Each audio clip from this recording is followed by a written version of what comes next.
Hello, YouTube, and welcome to Proof Weight Loss Surgery Works. This is Carrie, your Saturday vlogger, coming at you about the topic this week, alcohol before and after weight loss surgery. All right, as you may have seen earlier in the week, this is a three-part question about alcohol. What has your experience been with alcohol, both before and after weight loss surgery? Did your Berry doc provide guidelines around alcohol? And what is your advice for someone about alcohol and weight loss surgery? Okay, so because I've had a couple of different weight loss surgeries and they affected me differently with alcohol, I will talk about both. But before, let me talk about the before. Since the topic is alcohol, this is Friday night that I'm filming this. I just got back from a date. I'm having a glass of wine right now. It's not my first glass of wine tonight. I am still lucid. I'm good. Let's get on with it.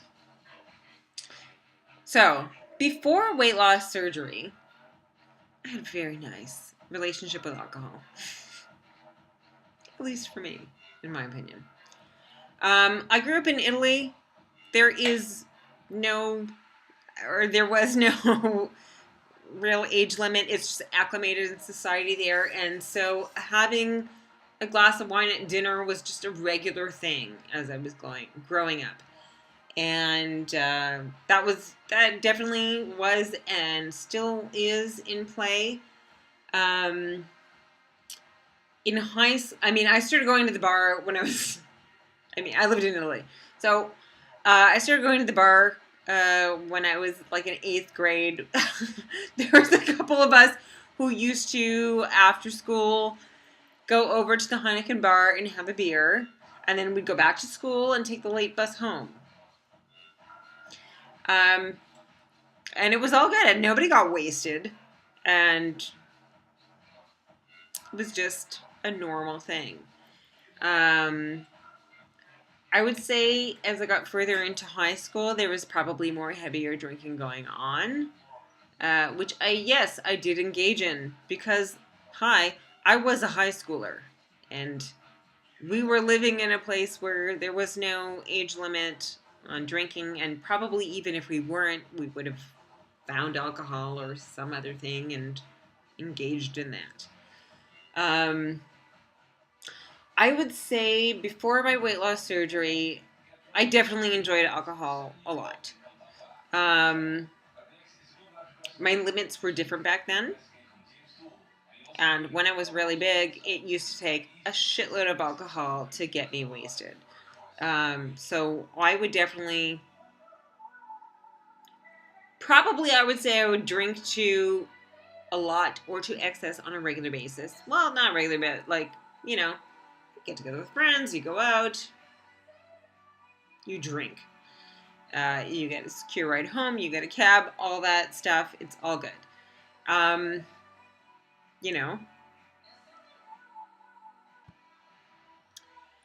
When I had my first weight loss surgery, my MGB, I had a severe over bypass, as you may have heard from me before. How did this affect my drinking? I could still drink pretty much exactly the same as I did before. It didn't affect me differently whatsoever. In fact, probably it affected me less because my entire small intestine was pretty much over bypassed. I had maybe 1 to 2 feet of absorption in my small intestine, which is ridiculous. But that means when I drank alcohol, I could drink a shitload, and nothing really went into my system, or just a small amount of it went into my system. So it wasn't, I didn't get that wasted effect right away. I didn't get the, oh my God, now I'm sober in 5 minutes and all that. I didn't have any of that until I had my revision. I have to say, as everybody had mentioned, what their practices were after their first year. I didn't touch alcohol for the first year, And then a year after, I did start incorporating it back in. And I had no problem with it. When I had my revision to RNY, things changed. Okay? The way that alcohol affected my system was different. And for the most part, it had to do with the rate of consumption. So I can have a glass of wine and have no problem. But if I have shots, there was a bit of a change. I want to also add that after that revision, like probably within the same year, was when I was in a new relationship, and the guy that I was in a relationship with loved to drink, and I don't think he quite understood how it could affect me differently. So we would drink at the same rate. It definitely affected me differently. Definitely. If I drink too fast or too strong alcohol at a very fast rate, there's like a little switch that can activate. Okay? And I want to elaborate more on this. So, if I'm at lunch and I have a glass of wine, and I drink so with my meal, all good, I get my little buzz, probably within an hour, I'm feeling probably pretty normal again. But I'm not normal. I know the alcohol is still in my system and it's still affecting me. It doesn't make me feel loopy drunk, but it's still in there. And it is still affecting me. So I want to talk about how there's sort of like two modes that I can be in when drinking at this point. And it depends on the pace, right? So if I go at a slow pace, like I am now, yeah, I feel tipsy and it's feeling good and I feel in the party mode, whatever. But if I took this glass and I slammed this back and my blood alcohol level gets to sort of like this certain limit, I transfer modes. And this is where things go bad. When I get to that switch, I just want to drink more. And I will drink, and I will black out, and I will eventually go to sleep. Okay? And I will wake up, possibly with no hangover. No freaking hangover, okay? This recently happened, incidentally, at my parents' home, okay? So, when I was there this past spring, and I was there during the week of my birthday, and the incident that I'm going to talk about did not happen on my birthday, but it happened on like the Friday after, and there is a wine that my parents get in California. There's this one, Saint-Supéry. They're Sauvignon Blanc. I freaking love. It's so good. And for a treat, we had picked up a couple of bottles of it the new year. And we were saving it for the Friday that I was there at my parents', that we were going to like celebrate my birthday, because on my actual birthday was during Passover and couldn't really, it was more about Passover than my birthday. So, so on this Friday, I made the barbecue thing and and we had the we had the one bottle that was open. Everybody had a little bit, and I had like a glass or two. And then I opened the other bottle. And I was in the hot tub and in the sun, and the alcohol did definitely affect me. Probably the fact that I was in the hot tub and in the sun, maybe a little bit dehydrated, it probably affected me more than it normally would. And that switch was activated. And I did go and open the second bottle and I finished it. And I don't remember doing any of that. And it's funny because at the time, I had filmed myself. I do have like a snippet of video that I filmed myself at. Like the property that my parents have, they have like this hobby vineyard, and there's like a little table and umbrella way at the top. And in my like messed up, fucked up state, I walked up the vineyard, and I was up at the top, and I was like filming this video, and I reviewed it after the next day, and I was like, oh my god, everything is so beautiful. Everybody should appreciate everything in life. Because, like, you know, and it was like this like, silly drunken rant. Which I remember a little bit, but I don't remember anything after that. Apparently after that, I went down, I opened the other bottle, and I finished it. My dad told me later, the next day, that he's like, oh, I saw you coming in and you had this glazed over look on your face. And I was like, oh, gosh. I'm not going to say anything right now, you know, like she's celebrating her birthday, but like, oh, she's going to be, and he's telling me this, and he's just like, oh, she's going to be paying for it the next day. And after my, like, blackout, I was, like, sleeping through the whole night and all that, I woke up the next day, and I was fine, and I didn't have a hangover. And when I was discussing this with my dad, he's like, yeah, I was like, oh, she's gonna be hurting. And like when he saw me the next day, he's like, oh, are you okay? And I was like, yeah, I'm good. And he's like, I was sure you were gonna be in pain all day today. I'm like, yeah, the bit of the hangover like hit me a bit later, like I could use a Tylenol later. But it's funny how differently it affected me. And so this is the thing. There's the black and the white, right? That don't have any alcohol. You can't have any alcohol after weight loss surgery. Transfer addiction, blah. Black. And then there's white. Oh, it's all good. Let's all drink, blah, blah, blah. I am in the gray. That's where I am, right? It's not one, it's not the other. I'm somewhere in the middle there. And it all depends on concentration of alcohol and the pace that I consume it, right? So I can talk to you now and I can have a glass of wine, and I've already had a glass of wine tonight. Actually, I've had 2. And this is my 3rd.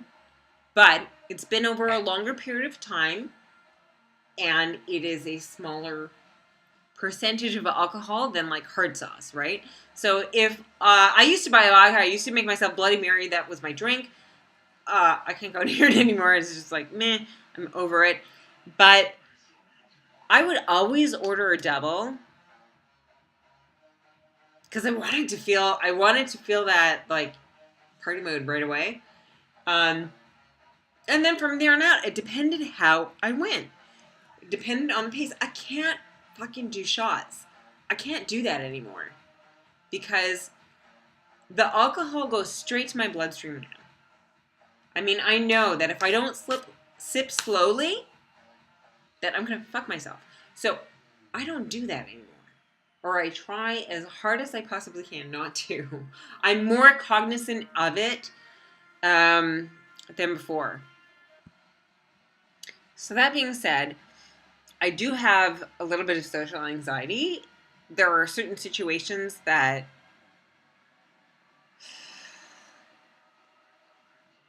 make me feel uncomfortable, and I feel a little bit more comfortable, you know, with a little social lubrication, but I'm cognizant of how it affects me. And so particularly in certain situations, I definitely act accordingly. I pay attention to that. If I am out at a bar, if I am meeting somebody for a date, such as tonight, I know the pace. I mean, at this point, you know, I'm 8.5 years out from my original surgery. about 5 years out from my revision surgery when this really started coming into play. And so now I am more familiar with the pace that I need to stick to in order to stay cognizant. Okay? I want to talk a little bit also about transfer addiction, that whole issue. So, transfer addiction, the whole notion of it, presupposes the fact that you were addicted to something else before. I don't subscribe to that. Okay? I don't think it's necessarily a psychological issue. I think, okay, you know, for some people, yes, maybe it can be. But the type of food that we were eating before, concentrations of carbohydrates and sugar, fuel the need to eat. Okay? It's not necessarily your psychology that is directing you towards certain foods. It is actually those foods and the insulin response that they create that drives the eating. Okay? This is something nobody ever freaking talks about. And it is the most pivotal thing, because when you change your eating habits, that switches over, right? So if you stop eating all those carbs and all that sugar, you don't have that insulin response anymore. Okay? And it's not necessarily about addiction, I think. Yes, I freaking love food. Not everybody that loves food is morbidly obese. What? Yeah, not everybody that loves food and is obsessed with food is morbidly obese. So what makes a difference? I'm going to say it's the carbs and the sugar. Okay? If you eat a diet that is fueling your insulin response, of course you're going to be hungry like crazy all the time, because that's what you're feeding yourself with. Okay? So I don't necessarily agree with that whole notion of transfer addiction, specifically because, yes, I love food. There are lots of people who love food. There are skinny people who fucking love food. Okay? To think otherwise is ridiculous. And so I don't necessarily think this is a transfer addiction thing. And it's funny because it's echoed by my other two colleagues on this channel. Okay?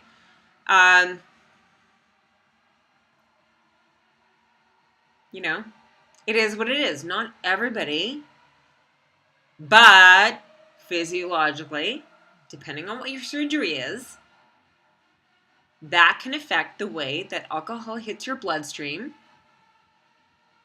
and how your physiological response to it is. And that is what I work on controlling. So, I don't necessarily keep a lot of hard alcohol in my house anymore because of that, because I don't want to be in a position where if by any chance I flip that switch, that it's available, right? So I tend to only do wine. I do have some of the hard sauce in my house. It's not necessarily the stuff that I drink that I would drink on a regular basis, and that's how I manage it. Everybody has to find what works for them. And for me, yes, alcohol is a part of my lifestyle. But I have learned to recognize what parts of it can be a problem and what parts that I can manage. And that's what I do. So, for some people, you might not be able to touch alcohol after your surgery if you have an issue with it. If there's a family history of alcoholism, probably not a good idea, because if you hit that switch, you know, and if there is alcoholism within your family, within your genetics. I do believe that can become a problem. But if you are just, within a culture that has, socialized drinking, I think it's possible to manage it. Like I said, again, every surgery, it's affected a little bit differently. So you have to learn to manage and recognize this on an individual basis. And that's a little bit of the tricky part. But you know what? It's not the only tricky part of weight loss surgery. There's a lot of things we have to learn to manage in our lives. Not just alcohol, but food and social interaction, all sorts of different things. And so you have to figure out where it fits in your lifestyle, how you can manage it, and what levels are acceptable and what levels are not. And that's how it goes. And that's what I've done. And I can only suggest that to anybody who's watching. Learn to figure out the cues, learn from your mistakes, and go forward and live and enjoy your life. All right. Have a good one. See you later.